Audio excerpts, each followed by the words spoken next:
feels like show and tell with all the books that I have in front of me, but I wanted to show you guys because I just got it. So here's what we've been working on, the 48 Laws of Power. It's very marked up, highlighted. The works.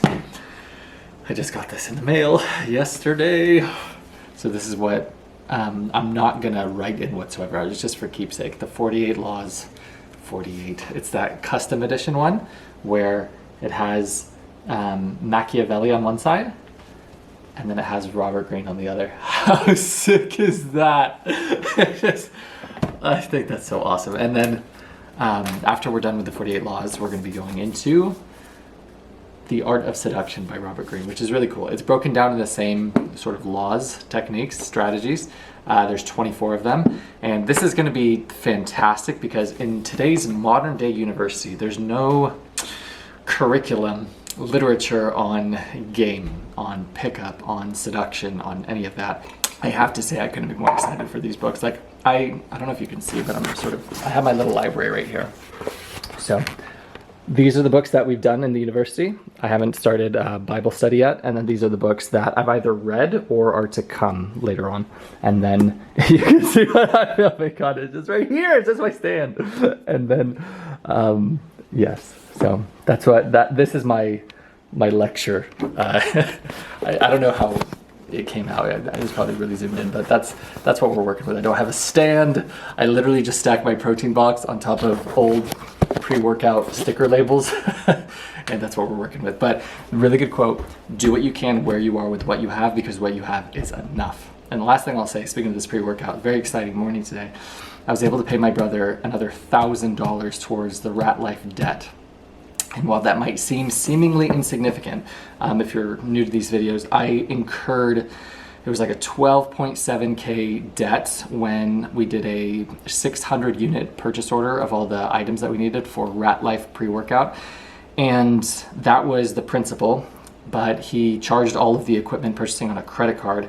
So then I owed him all accrued interest that his credit cards incurred during the time that we had that balance. And then I promised him 10% for taking on the venture. So right now, and that was November of 2021. So we're in February 25. So it's been, I want to say 3.5 years that I've had this burden from this financial, you can say mistake, you can say severe lesson, you could say part of my nature's design, part of my required nature's design, like we talk about in meditations. But it's something that I've been literally working with, just whatever margin that I've had for years, and it's taken forever. And it's actually the importance of debt, that something as small as, in total this will be $15,000, takes fucking years to pay off.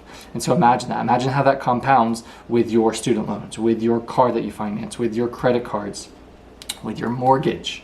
And then you have interest on this, you have insurance that's required by law for some of these things, house, car, and then next thing you know, you have all your bills. You compound that with a family, dude, you're stuck in the rat life for life. So it's the importance of this university with financial literacy. We had a conversation today after the gym, because I gave him a spot this morning, and then gave him the envelope with the $1,000, told him I just owe you $1,000 left. And then we're even Stevens, which is so fucking awesome. He told me one of his friends, Ernie, was like, he's waiting on his Rat Life. Where's Rat Life? Like the pre-workout. And I told my brother today, I said, number one, I'm working on it in terms of this university. But I said, number two, the problem is education. I said, the problem isn't pre-workout. The problem isn't, and actually I'm drinking pre-workout right now, a little caffeine, C4 in this cup, blue raspberry from Walmart. The problem isn't a caffeinated drink that, gives you the, I'm not going to diminish my product. It was amazing in terms of the best, amount of strength, the best in terms of muscular recovery, blood flow, the works in terms of getting the most bang for your buck out of every single workout. But that's not the key. That's not the key to your escape. That's not the key to your freedom forever.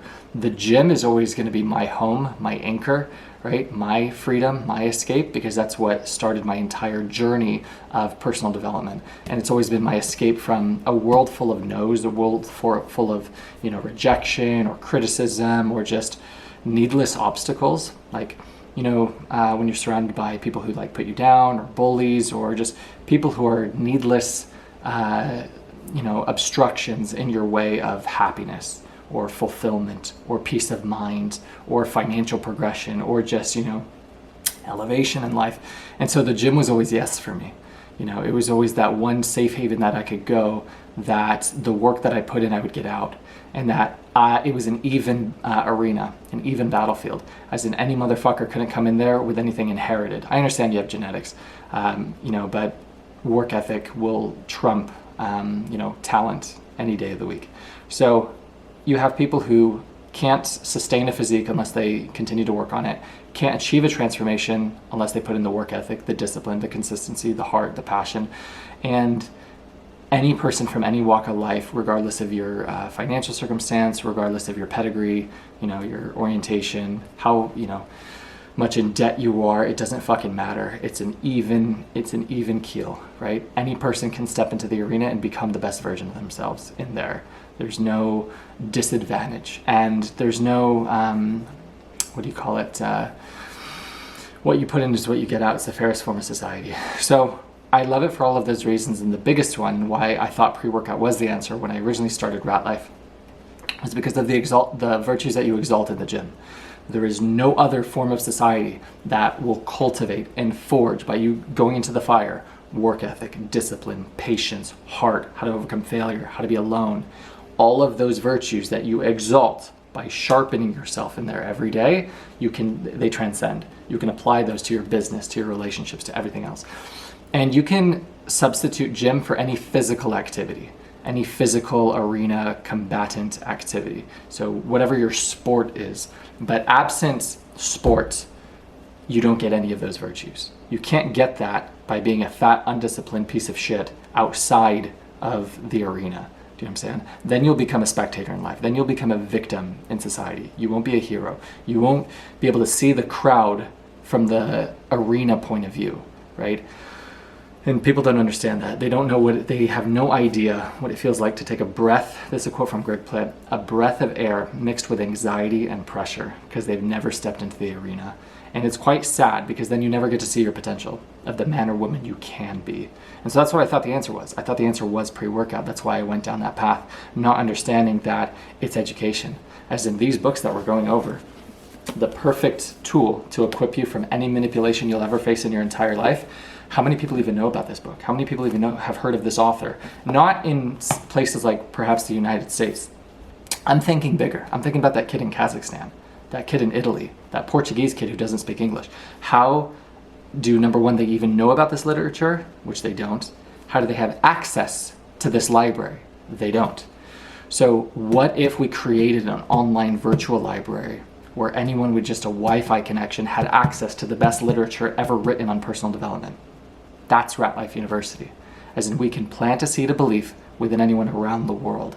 We can give anyone the key to their freedom, because it's this, dude. It's education is the key to your freedom. As in, if you're financially illiterate, you will be a slave your entire life. There's no difference between the person, I learned this from Jim Rohn, who does not read and who can't read.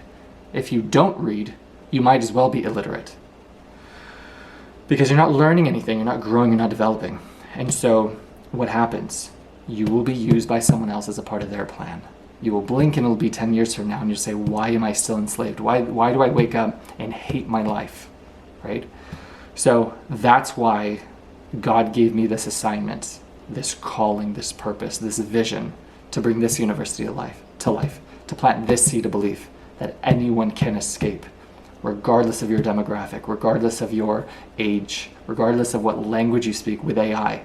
These lectures can be translated in the future, which is insane. And then I have more very, very exciting developments on what I'm planning to do in terms of bridging the language gap in the future to help heal people and help plant those seeds of belief of possibility within everyone around the world. But that's not from a pre-workout product. Do you know what I'm saying? While the gym is always going to be the heart of Rat Life, this is the key to everyone's freedom around the fucking world. This is the key to change education forever, and bridge the gap of access to people who don't have that same privilege. They don't have that same access. They don't have the even the awareness. You learn this from in the Rich Dad Poor Dad by Robert Kiyosaki, that if you're born in a higher echelon family, then you'll be financially literate just by being in the fucking vicinity of the way they talk, the way they act, their mindset, their limiting beliefs that they don't put on themselves, right? That they omit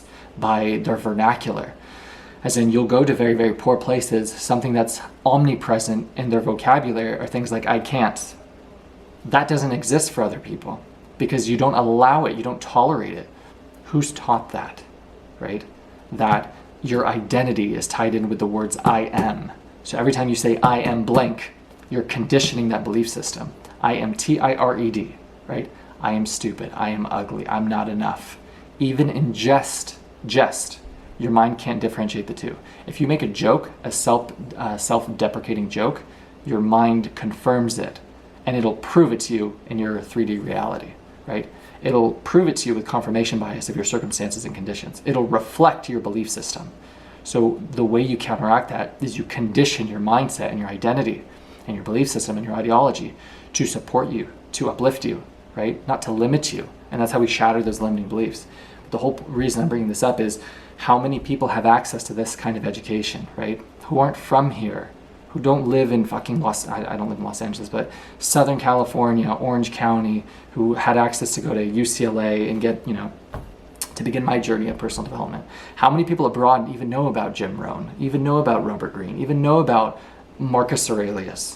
Do you know what I'm saying? So that's the importance of the university. That's why we're doing these lectures. Long story made long is it's not about us, dude. It's that ripple effect. It's about planting a seed of belief in somebody who has the potential to change the fucking world. We can reach that kid that no one else can, right?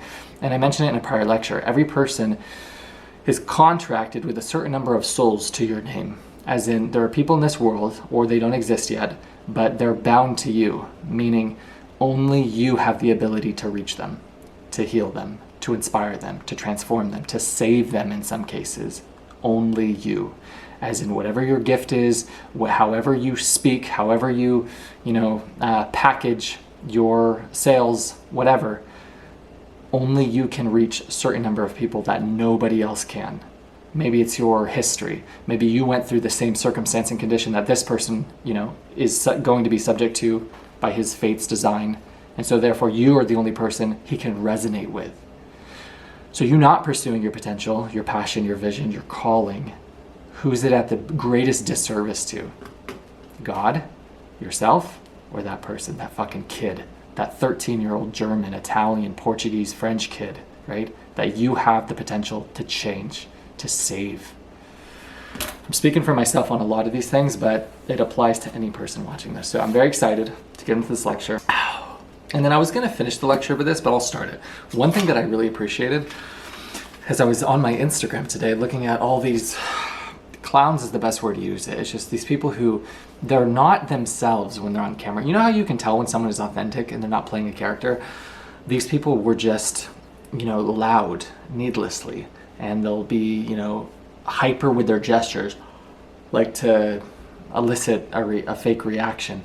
And I was looking and, scrolling and looking at all these people, whether it was in reaction to the Super Bowl or all this, and it reminded me of a video that I saw from Andrew Tate. And it was so perfect. And it's something that I appreciate so much about how I'm choosing to build the foundation of Rat Life within these videos.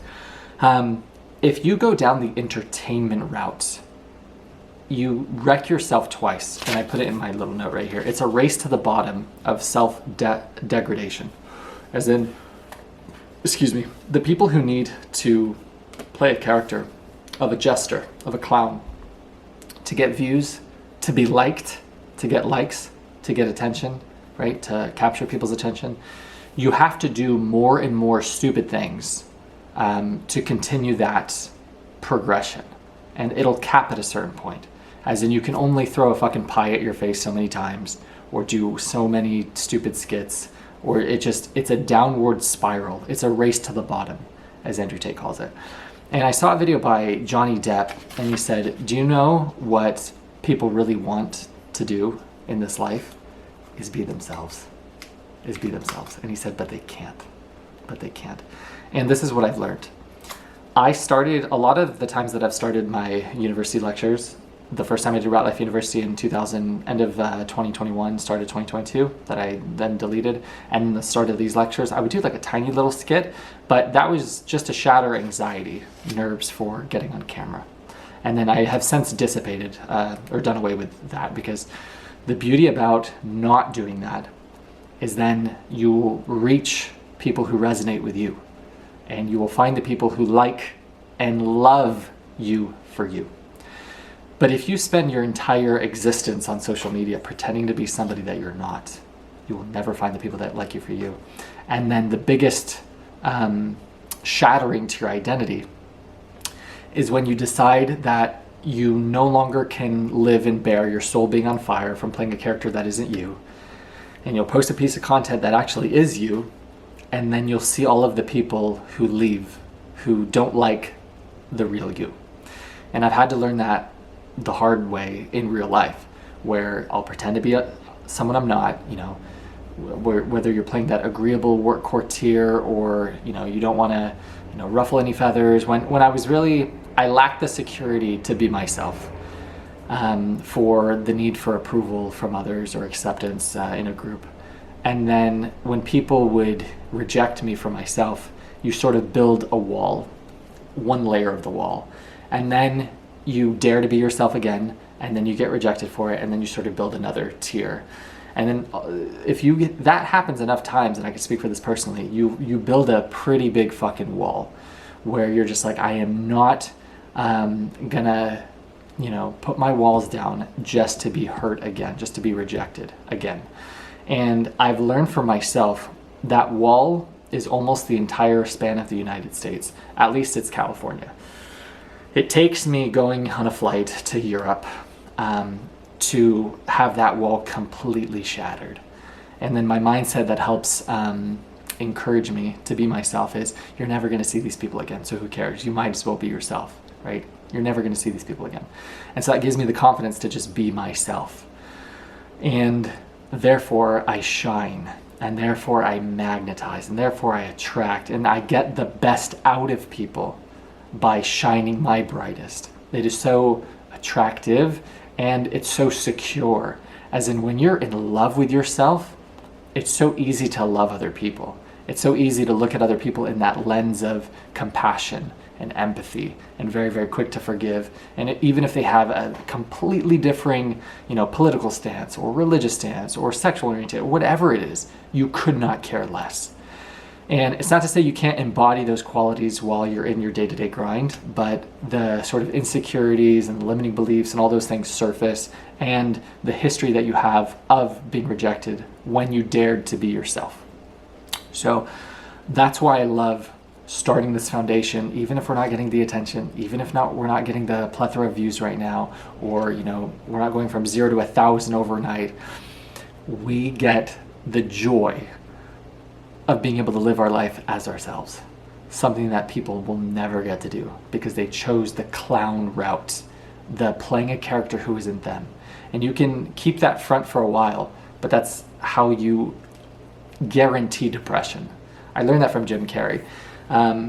He said, depression is your body saying fuck you to this character you keep insisting on playing.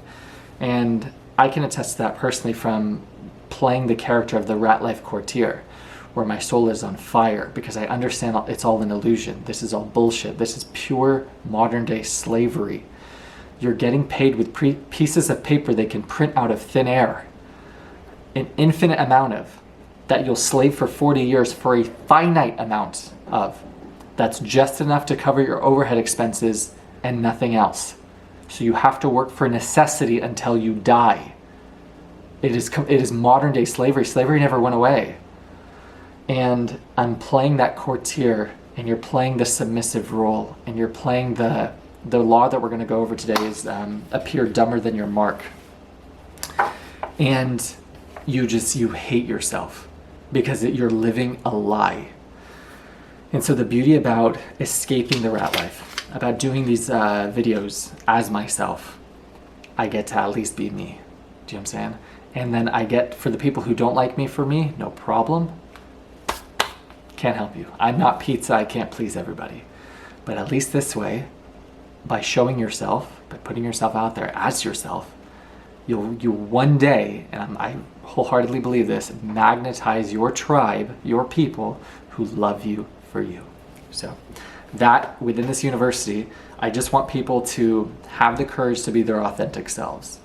Good quote. Be who you are and say how you feel, because those who mind don't matter and those who matter don't mind. Another good quote. On your best day, you still won't be enough for the wrong person. On your worst day, you'll still be enough for the right one. Rewind it 30 seconds, play that back. Here we go. Law number 21. Play a sucker to catch a sucker, seem dumber than your mark. This has to be the most useful, one of the most useful strategies and tools to maneuver your way very skillfully and to alleviate a lot of stress within your life, working and living the rat life. Is just not offending other people by literally just existing, by literally being your smart, badass, charismatic self. When you allow yourself to shine in the presence of very, very insecure, weak, arrogant, prideful people, they get very, very insecure and they get threatened. Even though it's, you're a good person, you're wholesome, you're loving, right? You're not out to steal their job or take their raise, but these people don't view life logically, rationally. They live in this state of perpetual lack. So all they do in their narcissistic world is view you as a threat to them, to their livelihood, to their elevation. These are the peasants of the world that you will inevitably always deal with working in the rat life. Any person watching this can attest to that. So the way that you fool these people who are the greatest fools is simply dimming your shine. And this is another thing that I would hate to do working the rat life, is constantly dim my energy.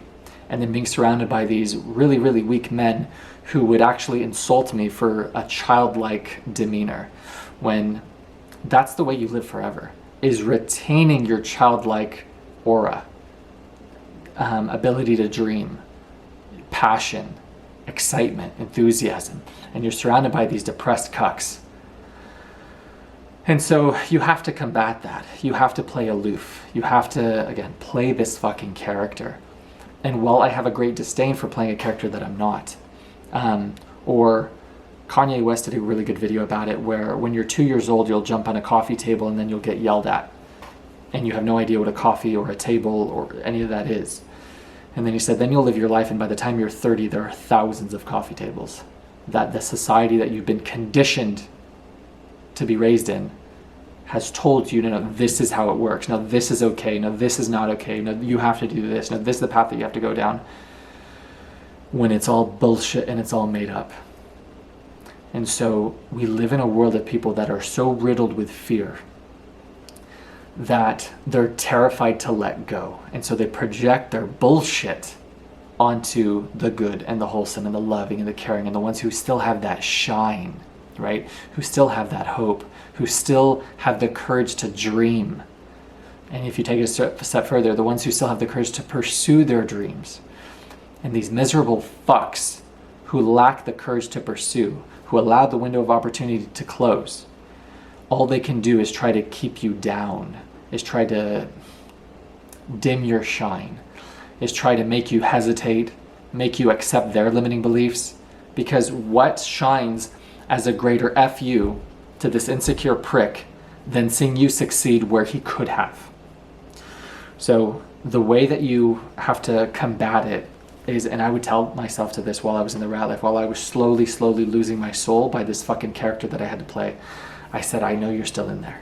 Talking to the fucking boy in me, I said, I know you're still in there, sweetheart. I haven't forgotten about you. I will find you again. And it is such a shitty feeling where you know who the real you is. You know that, loving and caring and carefree and enthusiastic and just full of charm and excitement is just slowly fucking dying. And you're having to play this like Smeagol, Gollum sort of character from all of this fucking trauma, right? From all of this soul degradation, from all of this abuse and emotional projection that you have to absorb from these I don't want to use so much profanity, by these inconsiderate fools who they're very, very, they don't have any sort of degree of consideration within their words, within their actions. And the worst part is that seemingly on the surface, there's no consequence or accountability for their actions. But they get, from what I've learned in my development, they get wrecked later by God. So the reason that I share this is, number one, this law is very powerful, right? It's very effective. But any person who's watching this, there's no time in your life where that little boy or little girl dies. You just incur enough abuse, enough rejection, enough trauma, enough abandonment that you literally fortify these walls and be that character that's just protecting that innocent child that's still inside of you.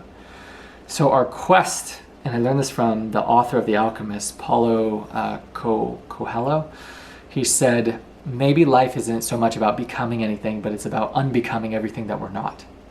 And that's the whole quest. For us to sort of get back into union with our divine selves, who we are at our core, what peak enlightenment is, the highest energy that you can operate, isn't gratitude, isn't love, isn't joy, it's authenticity. In the book, it's not in the university yet, it's Power versus Force. They have the energy levels that you can measure. Authenticity is the highest form of enlightenment, where your God view is you are God.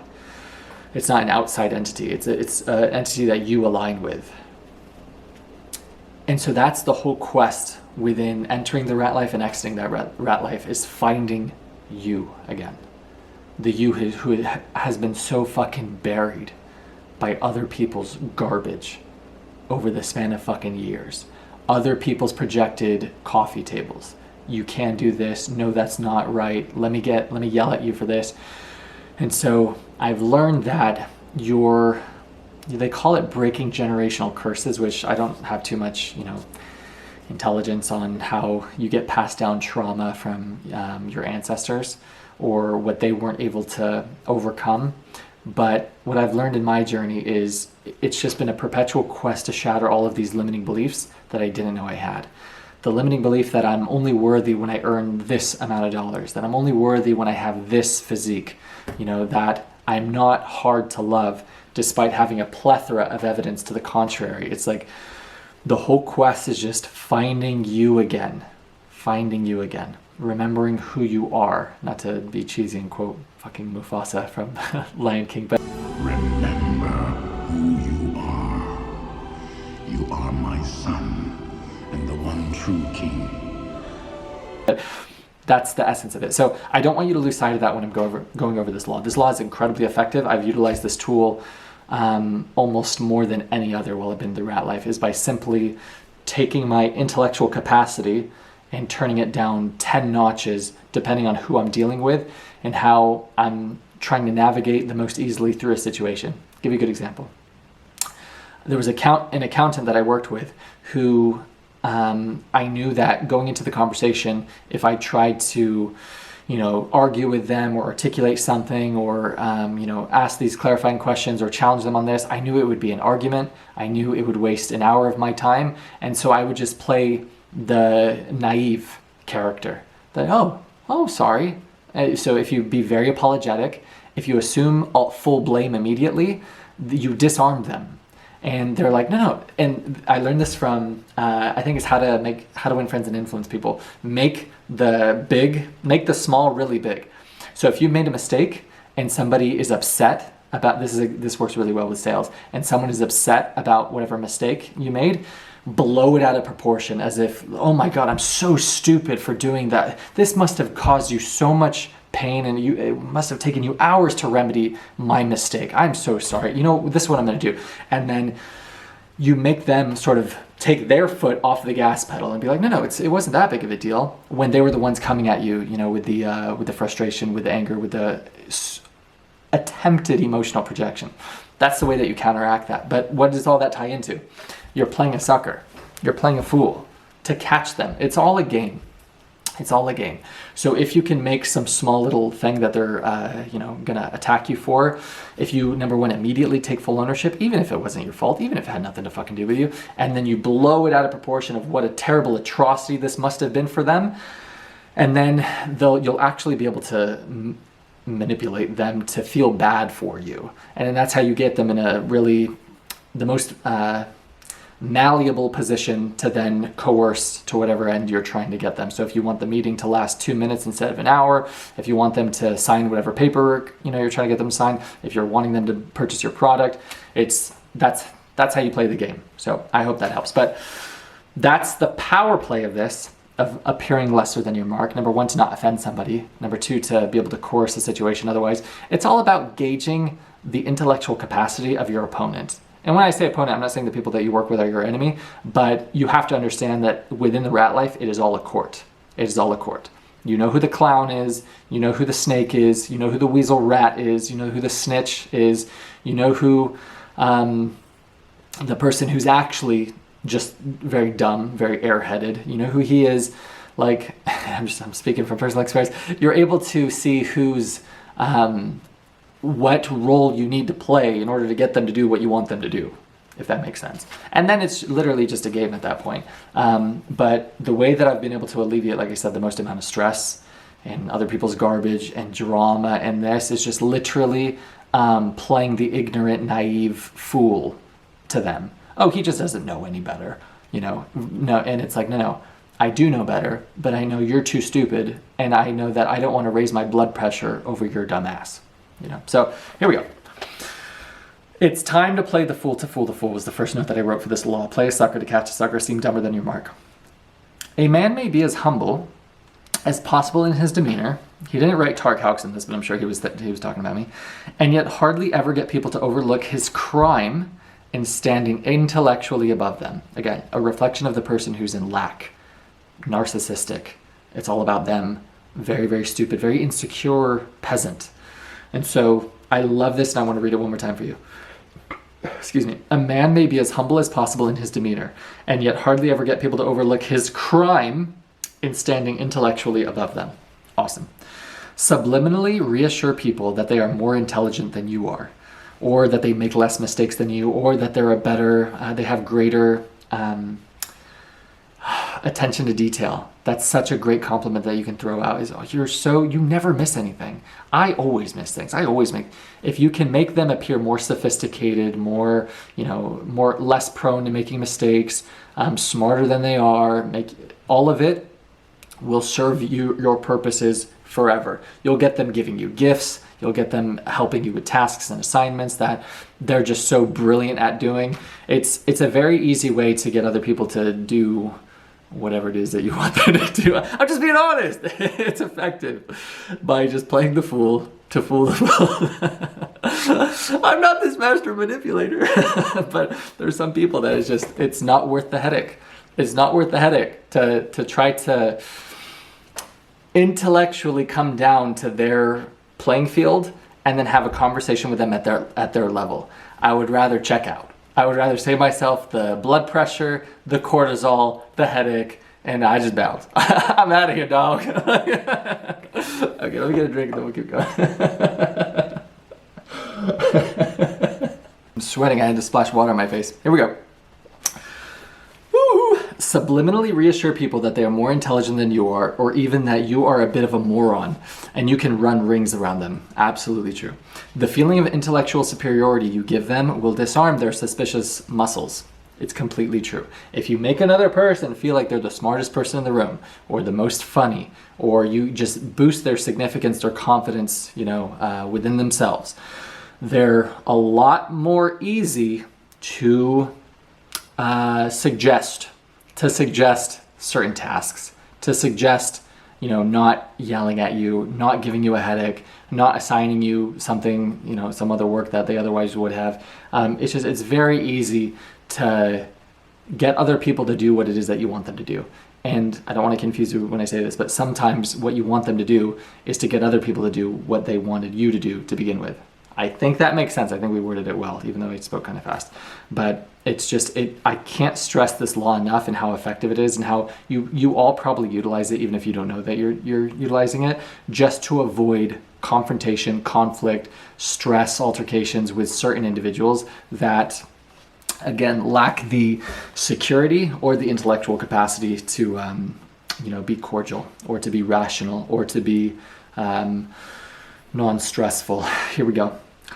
I really like this, that's why I wrote it. Masquerading. So this is partially from the quote in here and also my commentary, because I didn't come up with the word masquerading, but I thought that was awesome.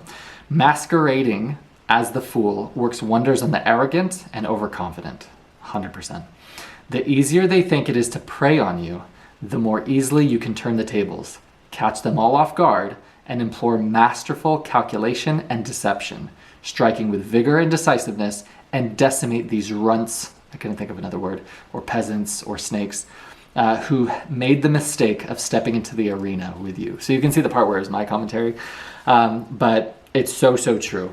And I'm going to put this quote. It's from it's a clip from Gladiator.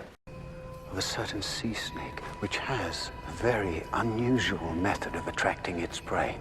It will lie at the bottom of the ocean as if wounded. Then its enemies will approach, and yet it will lie quite still. And then its enemies will take little bites of it, and yet it remains still. So, we will lie still and let our enemies come to us. And it kind of ties in with the last law, where it was law number 19, know who you're dealing with, do not offend the wrong person. The serpent with a long memory. He will calculate and wait, then when he's in a position to turn the tables, he will exact a revenge marked by a cold-blooded shrewdness. And there's a scene from Gladiator where Commodus and one of the senators, it might have been Gracchus, he describes that exact same sentiment. He's like, have you heard of this fish that it takes a bite, and yet this person, it doesn't react, this fish. And then it takes another little nibble, and still it doesn't. And they get very, very bold, and very, very bold until one day you tear them all. You fuck them all up. There's an actor, Christopher Watkins, the guy that talks like this, he said in a similar movie about the lion. Now, the little lion cubs, they start messing with him. Biting his tail, biting his ears. He doesn't do anything. The lioness, she starts messing with him, coming over, making trouble. Still, nothing. Now, the other animals, they notice this, and they start to move in. The jackals, hyenas, they're barking at him, laughing at him. They nip his toes and eat the food that's in his domain. They do this, and they get closer and closer and bolder, till one day, that lion gets up and tears the shit out of everybody, runs like the wind, eats everything in his path. Because every once in a while, the lion has to show the jackals who he is. That these little fucking jackals will come and they'll nibble on him and they'll take his food and they'll tease, and they get more and more bold until one day the lion just tears them all to fucking pieces. Because sometimes he just has to remind the jungle who the fuck he is. And I've learned how effective that is in the case that I'm doing right now with my serpent, that by me very, very effectively masquerading as the fool, where it was perceived that it's very, very easy to prey on me, that I'm very, that I'll just roll over, that I don't know the manipulation that they're doing, that I'm just someone who's just going to take all of their schemes, all of their plots, and I'm just going to, be unalived. I'm just going to get decimated.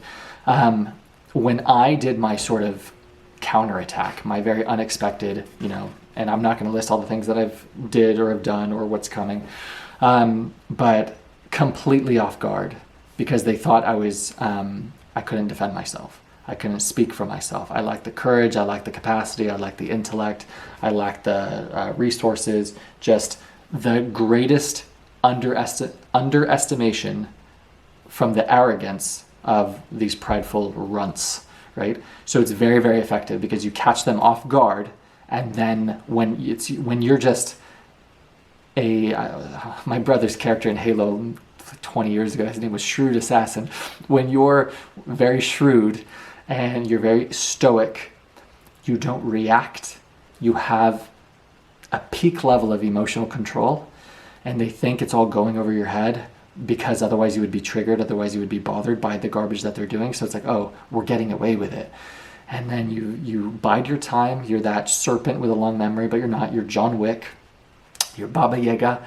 And then when these motherfuckers least expect it, then you decimate the fuck out of them, showing that, no, none of this went over my head. I wasn't oblivious to any of this. The fact that you thought you could get away with this garbage is going to be a mistake you never fucking repeat. So very, very effective. Very, very effective strategy in decimating your opponents who make the mistake of going into the arena with you. Next. Important. Not for sales. So it's very, very important that in sales, you do the opposite. You don't want to appear dumb when it comes to sales. You want to appear as an authority in your market, as the most knowledgeable, as an expert in your field, because what you're selling is confidence and certainty, right? When you're bringing a new product, my pre-workout's a perfect example. What am I combating with when I would reach out to people? Trust. Why should I trust you? You're a more expensive, you have less reviews, no one knows about you, I don't know who you are, you're not a referral source. Why should I buy your product versus this product that's cheaper and that has millions of millions of sales, millions of testimonials, renown? It's an already existing product. Why would I buy your RC Cola when I could buy Coke? I could buy Pepsi. Why am I buying your product? So what you're selling them is trust. You're trying to increase, it's not going to be in the university, but there's a book by Jordan Belfort, who's the Wolf of Wall Street. He says what you're trying to do is increase their certainty, get them sold certain about you and about your product or service. So that's when you want to embody the opposite of the fool, of the sucker. No, you want to appear an expert in your field. And you can even BS this to an extent. People who speak with certainty and conviction, my serpent is a good example of this. Even though they're full of shit, even though they have no idea what they're talking about, you'll be able to influence other people, because people, I learned this from Ed Milet, people don't need to believe, you're not trying to make people believe what you believe, you are trying to sell them that you believe what you're talking about. So let me repeat that. I'm not trying to convince you to believe what I believe, but I'm trying to speak with certainty that you believe I believe what I believe. Do you know what I'm saying? That's how you influence other people, because they're not buying your fucking belief system, they're buying into you, right? They trust you. They have certainty within you, that you're consistent, that you have integrity within your actions and your words. Got it. So opposite for sales. Opposite for sales. Last quote. Appearing as the fool is one of the highest forms of wisdom you can demonstrate. Why? You will retain so much peace of mind. You will reduce the amount of stress that you'll accrue over time. You'll reduce the cortisol production, your elevated heart rate, the needless arguments and confrontations by just playing the fool. And so I would highly, highly, highly recommend you utilizing this law. However, with the greatest warning. And that is when people cross that line that, you're just some fool or just some idiot or just this, and you'll know what that line is relative to you, but that you act as that sort of fish, whatever the gladiator scene is. And then when the time is right, you strike. And even if you don't seek, your own personal vindication, God strikes. You know what I'm saying? But the other thing that I want to say, it's important not to lose you. It's important not to lose you. That little boy, that little girl that has all of these walls that, life has had you brick up. I think while we're moving forward within this university, I know that this is the quest that I'm on. I would encourage all of you guys to, if you want to follow me on this journey to finding ourselves, to finding the little boy, little girl that's inside of ourselves, who we really are, our authentic selves, shedding the layers of all of these fucking projected coffee tables of people who aren't us, right? Ideologies and beliefs that aren't ours, right? And then slowly you'll find your heart again, you'll find your soul again, you'll be in alignment with who you are again, you'll feel that God presence, that divinity within you again, by removing all of this garbage that isn't you. So with that, that is law number 21, which is play a sucker to catch a sucker, seem dumber than your mark. I'll see you guys tomorrow.